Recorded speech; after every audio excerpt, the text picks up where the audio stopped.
विराट कोहली ने तो लंदन में टेस्ट पास कर लिया है, लेकिन सवाल ऐसे उठ रहे हैं कि विराट कोहली मानो अब लंदन के हो गए हों।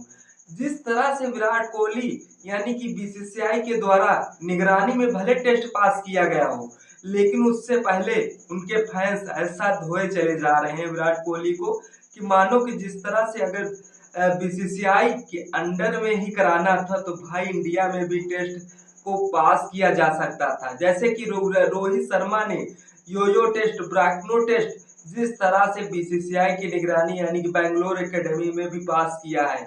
अब देखने वाली बात है, विराट कोहली तो अपने परिवार के साथ लंदन में शिफ्ट हो गए हैं, उसके बावजूद विराट कोहली जो लंदन में रहते हुए भी ये कारनामे करते हुए नजर आए हैं। देखने वाली बात है, जैसे ही एशिया कप का स्क्वाड यानी कि जिस तरह से सीरीज खत्म होगी और उसके बावजूद जिस तरह से वनडे सीरीज चालू हो जाएगी, विराट कोहली इसमें खेलते हुए नजर आएंगे।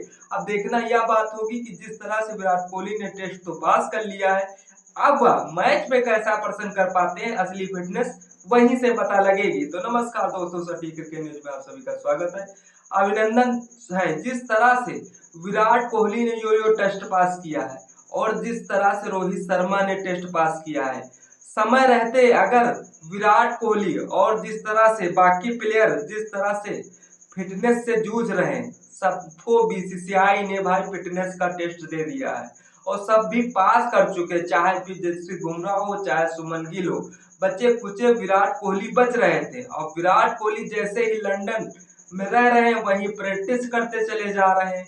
उसके बावजूद वहां पर उन्होंने टेस्ट भी पास किया है। अब बीसीसीआई की निगरानी में तो बीसीसीआई कह रही है कि हमारी निगरानी में हुआ है टेस्ट, लेकिन समस्या यह हो रही है कि भाई जो फैंस द्वारा सवाल उठाए जा रहे हैं कि भाई सारा काम जब लंदन में ही कराना था तो भाई मैच खेलने इंडिया क्यों आ रहे हो, वहीं खेल लो।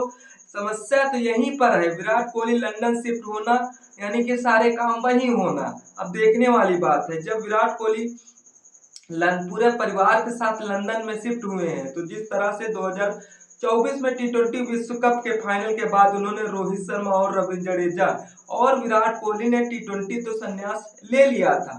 उसके बावजूद जिस तरह से रोहित विराट वनडे क्रिकेट खेल रहे हैं, उसके बावजूद देखने वाली बात है, जैसे इंडिया वर्सेस इंग्लैंड की सीरीज चालू होने वाली थी उससे पहले विराट कोहली और रोहित शर्मा ने टेस्ट से संन्यास ले लिया था। अब रहा जो भारत के लिए ऑस्ट्रेलिया का दौरा करना है, उसमें जिस तरह से 3 वनडे खेले जाएंगे, जिसमें से पहला वनडे 19 अक्टूबर को खेला जाएगा जो कि पार्थ स्टेडियम में होगा और फिर 23 अक्टूबर दूसरा वनडे होगा जो कि 25 अक्टूबर तीसरा वनडे होगा। 3 वनडे में देखना यह होगा कि जो रोहित ने टेस्ट पास किया है और विराट कोहली ने टेस्ट पास किया है, अच्छे बल्ले रन बनाते हैं तब असली टेस्ट पास होगा विराट कोहली हो जिस तरह से रोहित शर्मा का।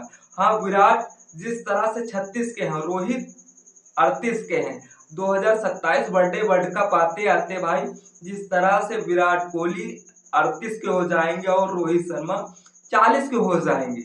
अब जो इनके अंदर जग रहा कीड़ा 2023 वनडे वर्ल्ड कप का जो लगा था कीड़ा की, जो जिस तरह से ऑस्ट्रेलिया ने हमें झकझोर करके यानी पूरी महफिल में हमें बेइज्जत किया था, उसका बदला उनके रोहित शर्मा के अंदर गुजरा।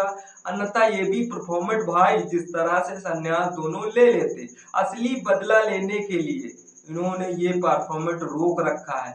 अब देखने वाली बात है, जहां पर टीम इंडिया को एकदम जबरदस्त लीडर यानी जबरदस्त प्लेयर तैयार हो रहे हैं। अब रोहित शर्मा विराट कोहली को जगह बनाए रखने के लिए वनडे में परफॉर्मेंस करनी होगी, उसके बावजूद लगातार प्रैक्टिस करते रहना होगा, फिटनेस को अपनी पूरी अपडेट देते रहना होगा बीसीसीआई को, जो भी जिस तरह से यह काम आती रहेगी। उसके बावजूद जिस तरह से 5 टी20 मैच भी खेले जाने ऑस्ट्रेलिया के दौरे में, जिसमें से पहला 29 अक्टूबर को होगा, जो फिर 31 अक्टूबर को दूसरा खेला जाएगा, 2 नवंबर को तीसरा टी20, 6 नवंबर को चौथा टी20, 8 नवंबर को 5वां टी20 यानी कि गाबा में खेलेगी टीम इंडिया। अब देखने वाली बात, टी20 तो संन्यास पहले ही विराट और रोहित ले चुके हैं, जो टी20 से इनका कुछ लेना देना नहीं। समस्या यह है वनडे में फैंस भाई काफी दिनों से देखने के लिए बेताब है। आईसीसी चैंपियन ट्रॉफी जो फाइनल में हमने जीता था, तब से ना तो विराट कोहली को इंटरनेशनल क्रिकेट में देखा था, ना तो रोहित शर्मा को। अब इसीलिए फैंस उत्साहित हैं देखने के लिए। और फैंस उत्साहित क्यों ना हो, क्योंकि जिस तरह से हमारे दिग्गज प्लेयरों ने भी जिस तरह से फिटनेस टेस्ट पास कर चुके हैं, बीसीसीआई सबका फिटनेस टेस्ट पास कराती चली जा रही है भाई। किसी को कोई दिक्कत तो नहीं है, क्योंकि जिस तरह से हमने एशिया कप स्क्वाड खेला, उसके बावजूद सीरीज चालू हो जानी, 1 महीने 34 दिन का लिए भाई। ये गैप इतना भारी लग रहा था, हम क्रिकेट भूल रहे थे कि भाई किस तरह से हमारा नंबर कब आएगा। बाकी टीमें जिस तरह से सभी देशों से खेल रही थी, लेकिन इंडिया भाई रेस्ट कर रही थी। वहीं पर इंडिया पर बहुत सारे सवाल भी उठ रहे थे। स्क्वाड जारी किया गया, स्क्वाड जारी करने के बावजूद अब जिस तरह से हमारे पास कुछ ही दिन बाकी हैं, जिस तरह से हम 10 सितंबर को मैदान पर दिखेंगे, जिस तरह से यूएई से खेलते हुए एशिया कप का इंतजार है। हाँ, भले हमारे सीनियर प्लेयर विराट और रोहित नहीं दिखेंगे, लेकिन जो हमारे लीजेंड प्लेयर टी20 में महारत हासिल करने वाले